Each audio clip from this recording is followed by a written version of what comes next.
live.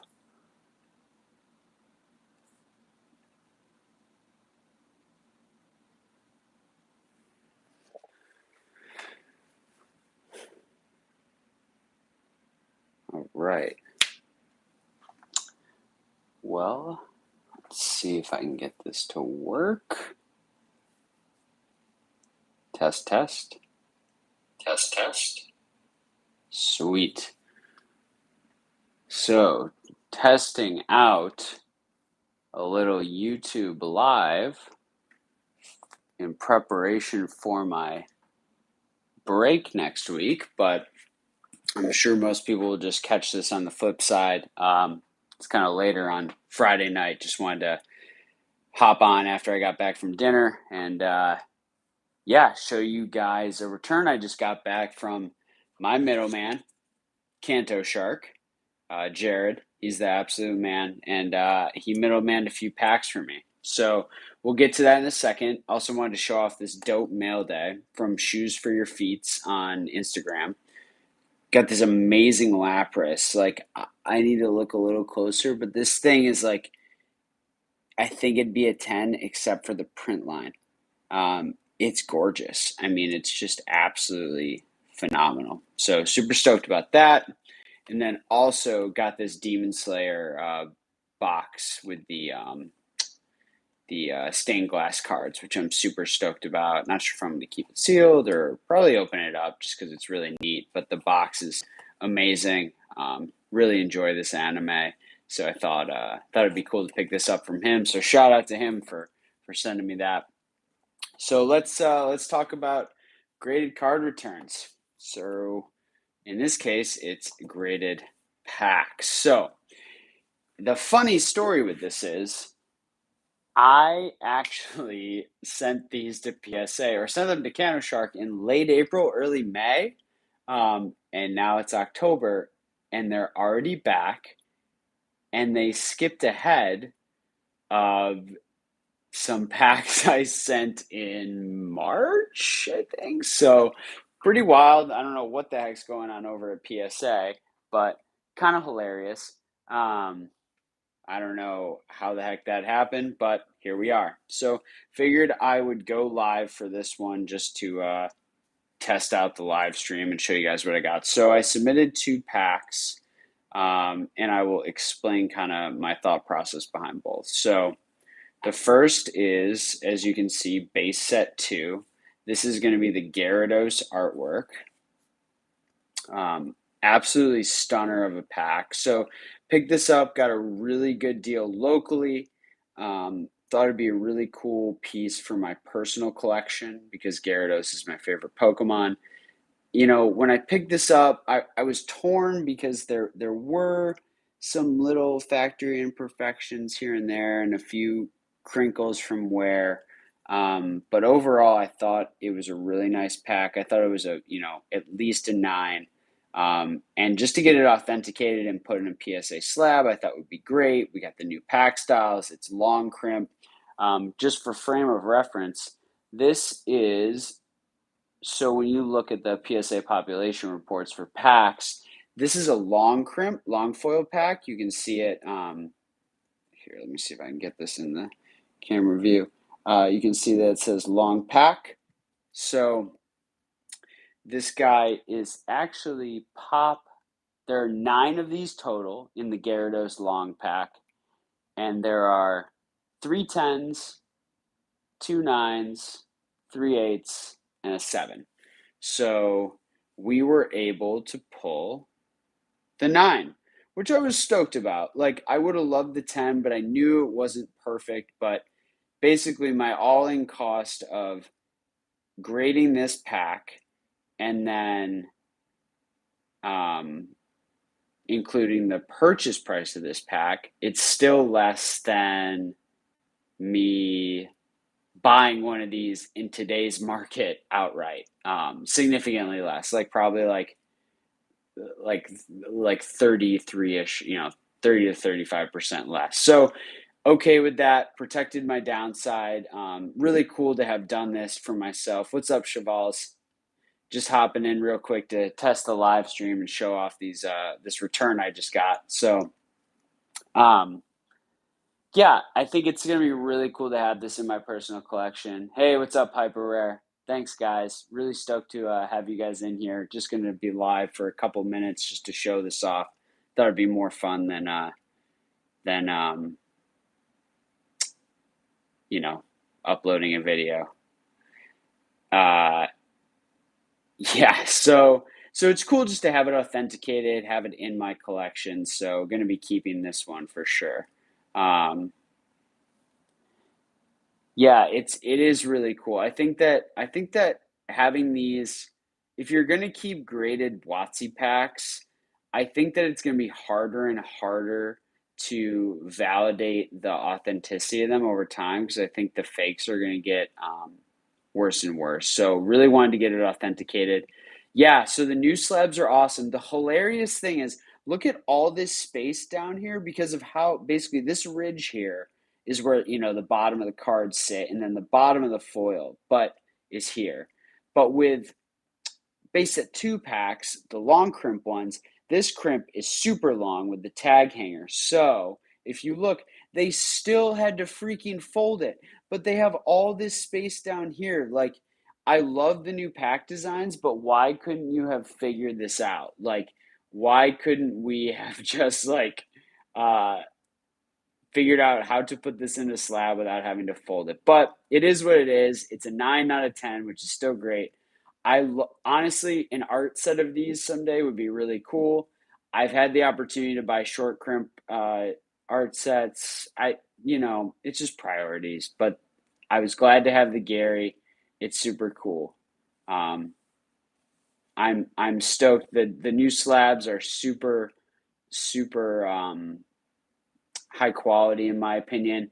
Uh, Especially because I actually dropped this. It was in some bubble wrap, but I dropped it when I got it because it fell out of like the packaging was like kind of double wrapped, but one of them was open and I dropped it, but it was fine. So that's the Gyarados pack. We can actually here. I'll put that up in the background for you guys. There we go. And then 2009 Heart Gold, Gold, Soul Silver on the Japanese side. I thought that the packs just had stunning artwork. Amazing Japanese set. So there's a set of 4, but the 2 that I was focused on were the one with the Ho-Oh and the Lugia artwork. So if you take a look, this has this stunning Ho-Oh artwork on it. It's got Totodile on there, Noctowl, Wobbuffet, this really cool like Japanese building in the background. This set has like the legend cards, which are the ones that are like this, and there's like 2. Yeah, the red's stunning. It actually looks good with the red label. So you can see that this is a 2009 Pokemon Japanese Heart Gold expansion first ed foil pack. So it's first edition. I can't remember if these had an unlimited. A lot of times in Japanese, the unlimited's actually more rare. I can't remember if this had a unlimited or not. I think it did, but I can tell you that there are only 2 of these in the world. This is Pop 2, and I have one of 2 10s. That's right. We got the Gem Mint 10 on the pack straight from Japan. So super stoked about this. So let me tell you a quick story. So thank you. Yes, thank you. I really appreciate that. Yeah, really, really stoked about this one. Looks beautiful. Yeah, you're right. The new ones are the new slabs are the way they did this. It's perfect. So you can see that this sits so much better. They still kind of like crimp it almost. It's hard to describe, but like it's still it's still not a perfect solution because to hold the pack in there, they still have to do some imperfection to it. So, but it looks much more beautiful on display, in my opinion. So this is the funny thing, and I'll show you. So I got this, and I bought it with its pair, the Soul Silver. And when it came, there was one package and it only had this pack in it. And I was like, that's weird. So I messaged the guy in Japan and he sent them in two separate packages and the Soul Silver never came. And so PSA was going through changes, and so I just had to get this submitted. And then before I could get my hands on the other pair, the other pack, PSA closed their booster pack rating. Now it's open now at $100 a pack, but before, just to give you guys frame of reference, this was these were each $50 to grade. So $50 to grade. The plan was to grade both the heart gold and the soul silver together and have them as a display piece. I think they're super cool. But at this point, I actually went ahead and I have sold this pack. I actually just made that sale. And I've decided just to let go of the heart gold. Full disclosure, going to be selling this PSA 10 pack because I think it's super unique. It's one of two in the world. I think that people are going to start grading these, especially with this stunner of a pack art. And they're awesome, but I just have other collection goals at this time. So I'm going to let this one go. So this one will be for sale on my eBay. There's really no comps. So I'm just going to kind of wait for the right collector. Hopefully someone else who wants to grade the Soul Silver and have it as a pair. They're really cool. They're really cool. Just looking at Hyper Rare. I love the comment went away. I love the Split Earth and Wind from the CPEX. Yeah, so they would look super good. And actually, I am, I'll let you guys in on a secret on what I'm collecting. I'm actually focused on those 5 packs from the E-Series era. So it's a base set expansion, which was Expedition. And then you have Wind from the Sea, Town on No Map, Mysterious Mountain, and Split Earth. And I've actually been working on picking up some of those more just as display. I'm not going to grade all of them, but they're super cool. Yeah, thanks, Shavals. Is that it is a hard transition to sell these because I would love to just keep this, but honestly, I would rather sell this and pick up all of the E-Series packs. So I kind of have to think about what's the best use of my dollars and my time and what I want to collect. And honestly, this is an awesome set, but I resonate so much more with the E-Series packs because I just love those cards. I mean, the Splitter Flareon, one of my favorites. I'll show you guys one, the Expedition Gengar, absolute stunner, this guy. So I actually just picked up a Expedition pack. I can't remember if that one was first edition or unlimited because I picked up another one as well. Unlimited is generally more rare in those. That doesn't necessarily mean it should be more pricey because it's still not the first print. But in the E-Series sets, it's actually more common to get first edition, and that might be the same way with these. I cannot remember right now, but yeah, guys, just wanted to show that. So, the economics behind it. This pack I was able to grade for my personal collection, and my cost basis is still, well below. It's well below what it would cost me to buy this in the market today. And again, it's only pop 9 for the long crimp, so there's not many of them. There's only what I say, 2 or 3 of the 9s in the long crimp. And then this guy, have decided to sell because I just want to move on to other collection goals. But super stoked to get those back. Yeah, so I often show Japanese CGC and PSA 9s. Do you think it's a good value right now? Well, I just think that 10s in a lot of ways in today's market are overrated. So if you're collecting now, I think that you can just make your dollars go so much further if you're buying 9s now.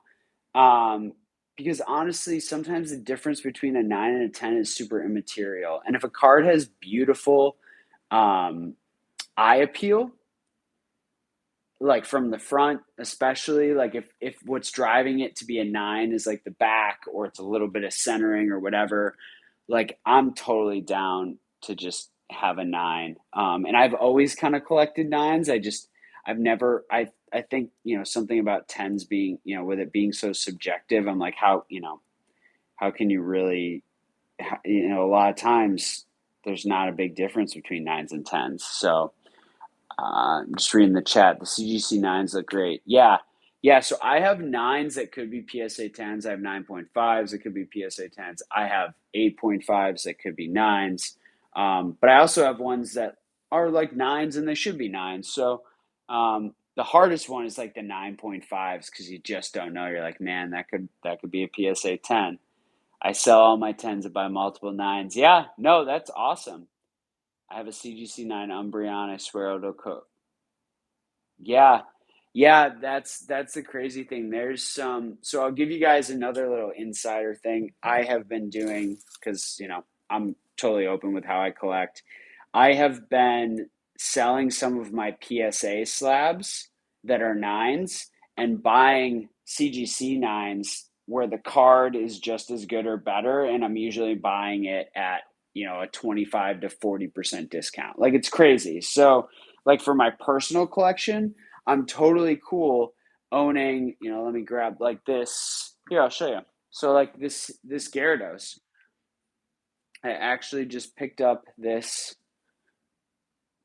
Shadowless 9 Gyarados in a CGC slab, and I sell my PSA 9 Shadowless Gyarados because, like, for my personal collection, I'd rather have CGC. Like, I'm cool with that. And I'm cool, like, lowering my basis or, basically making my collection free by swapping PSA for CGC if I can objectively know the card is just as good. So, most YouTubers advice to do the opposite, keep the tens and sell anything under. Yeah, there is like something to be said for if you're like trying to drive for long-term value, um, you want to keep those tens because people will always kind of chase that 10 or that perfection. But you have to think about, like the hyper rare said, if you sell a 10 and you can buy two nines, right? Then you could eventually, you know, sell one of those nines, have the other nine for your collection, and you can basically debase your entire investment, right? So if you sell a 10 for $1,000 and you buy two nines at 500 each, and then eventually you sell one of those nines for at least 500, well, now you've debased the entire investment. So it's like a beautiful thing. Yeah, the CGC slabs matches the Gary. A lot of water Pokemon looks so good. I'll show you guys another one like this Blastoise that I put on my Instagram this week.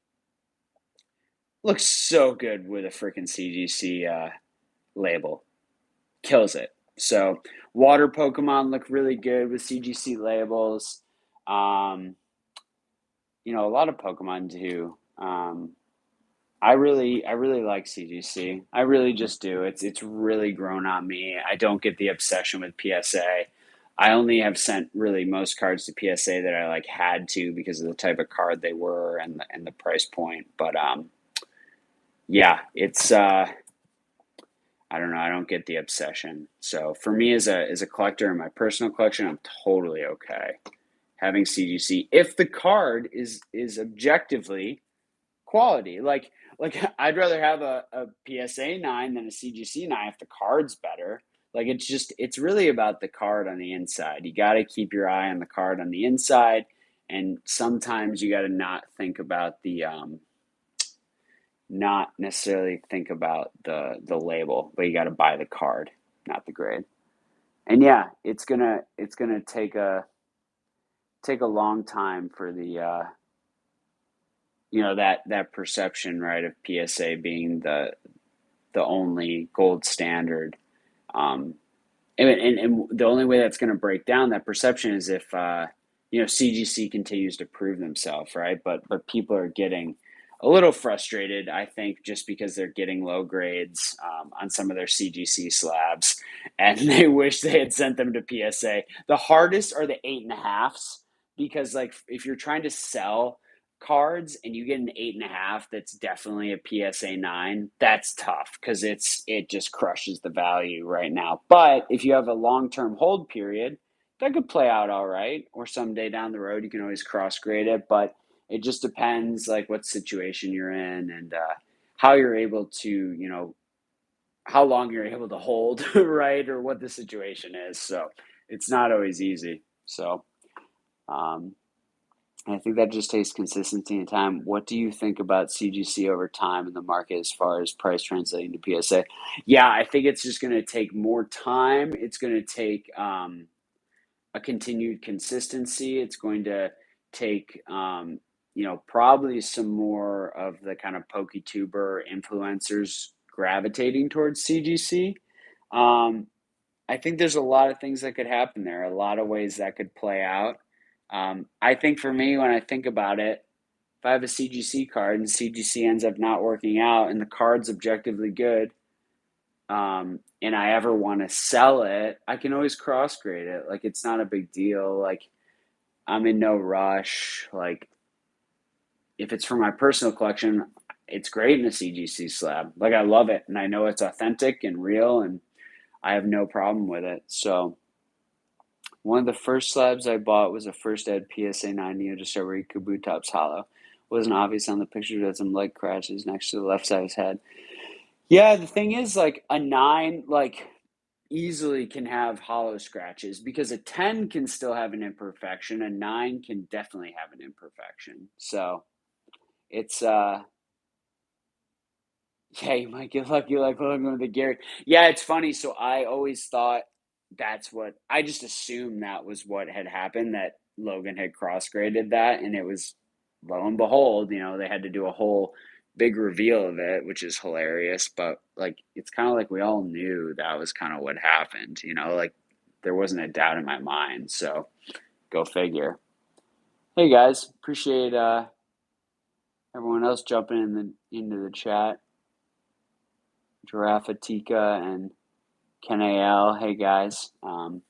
Sorry, I'm totally wiped. Long week. Just went out to dinner. Had like a 3-hour dinner with some of my friends. It was super great. But yeah, just wanted to do the little reveal.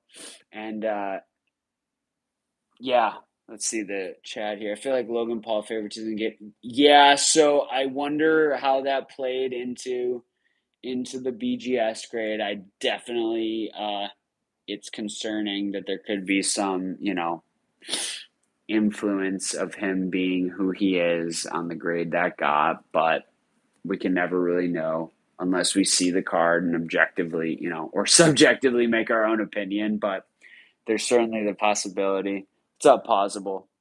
I'm currently betting on CGC. As a collector, I've learned to legit prefer the slab to PSAs. They also grade harsher, so the cards are often cleaner. Yeah, so I love grading with CGC. Yeah, we're making a bet. I'm definitely making a bet on CGC too, like as a long term, um, player in this market. And I like the slabs. I like the harshness of grading because I think it's truly fair.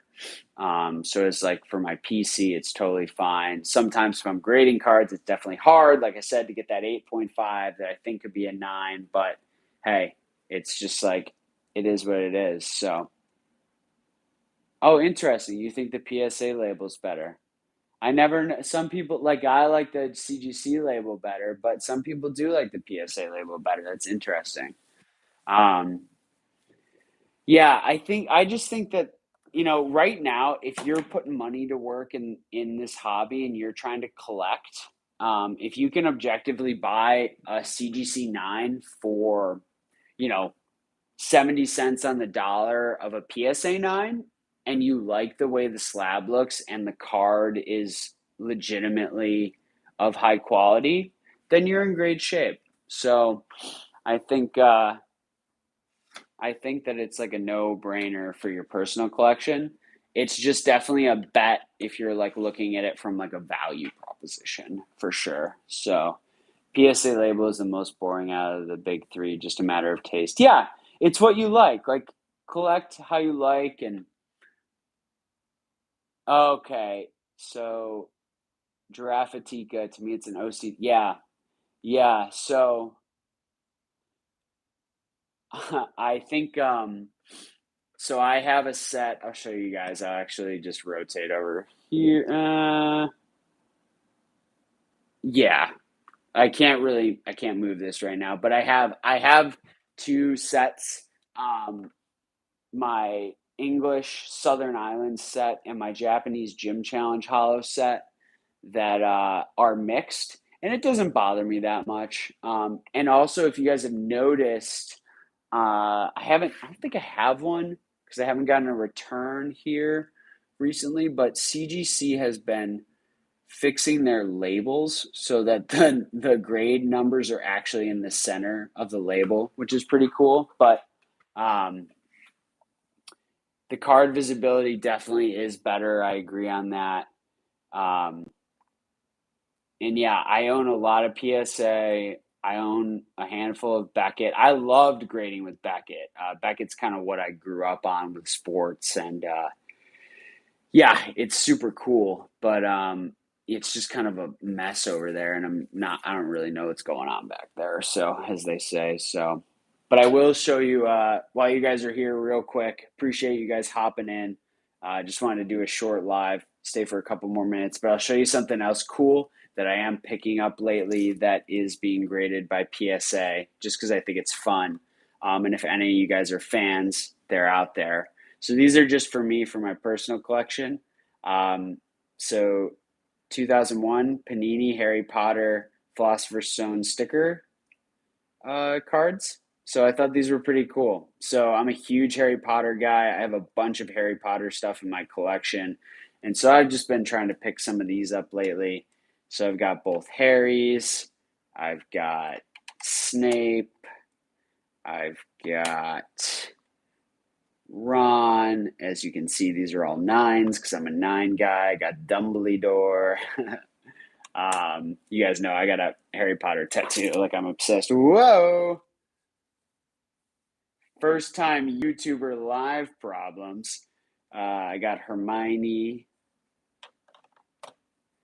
and I've got McGonagall. So pretty cool set. There's a Flitwick I've thought about, and there's a what else? There's a Malfoy. So there's a Flitwick and a Malfoy for sure. So I keep an eye on those. I think they're super cool, and they've just been fun. So just catch up with the chat real quick. Yeah, the Harry Potter TCG is great. I have some cards from the Harry Potter TCG being graded, and I'll actually show you. This is one of my cool display pieces. I really love the packs and the pack art. I also have a sealed WotC box of base, but I've had these. I mean, I used to buy these boosters for like 50 cents or whatever. It's hilarious. So, and I have Harry, Ron, and Hermione foils at Beckett right now because they grade them. So a lot of old school collectors won't even try other companies totally low to PSA. Very true. Um, Beckett feels really premium. The gold label's nice too. Yeah, the weird thing about Beckett is they keep changing like what qualifies as a gold label. It's very confusing to me. They just keep changing it, and I'm never there's. You have to like look up the cert numbers so you can see what year the card was graded to get an understanding. Um, Hey, Obi Bong. Yeah, the grades went great. I'll show them real quick again. So we got the 9 on my personal Gyarados pack, and we got the 10 on this Heart Gold expansion first edition pack. So this is Pop 2. This is Pop 9. It's one of like 3 nines. So this one's staying in the PC. This one I think I'm going to sell. Um, and yeah, appreciate that. Appreciate that, guys. Well, I'm going to hop off. It's been a super long day. Thank you guys for hopping on impromptu. Really appreciate it. But we'll probably be doing more of this. And next Friday, I'll show you guys, give you guys a sneak peek. It's wrapped up in here, but we're going to be breaking this Tag Team GX box, which I am just super stoked about. It's a great set. There's the potential for God packs. There's the potential for some amazing pulls, gold cards, rainbow cards. So tune in, I'll announce it on my IG, but next Friday, I believe at 8 p.m. Eastern, we're going to go ahead and break that bad boy. The break is full. But yeah, guys, thanks for coming in. I'm going to go get a little work done, work on a few side projects, and then try to get some rest because I had a long week with some, I traveled to New York City and it was crazy, but all good. So I will. I will talk to you guys another time. Thank you for coming out. As always, I'm Connor from Rock Pokemon. Collect what you love, but do it intelligently. See you later, guys.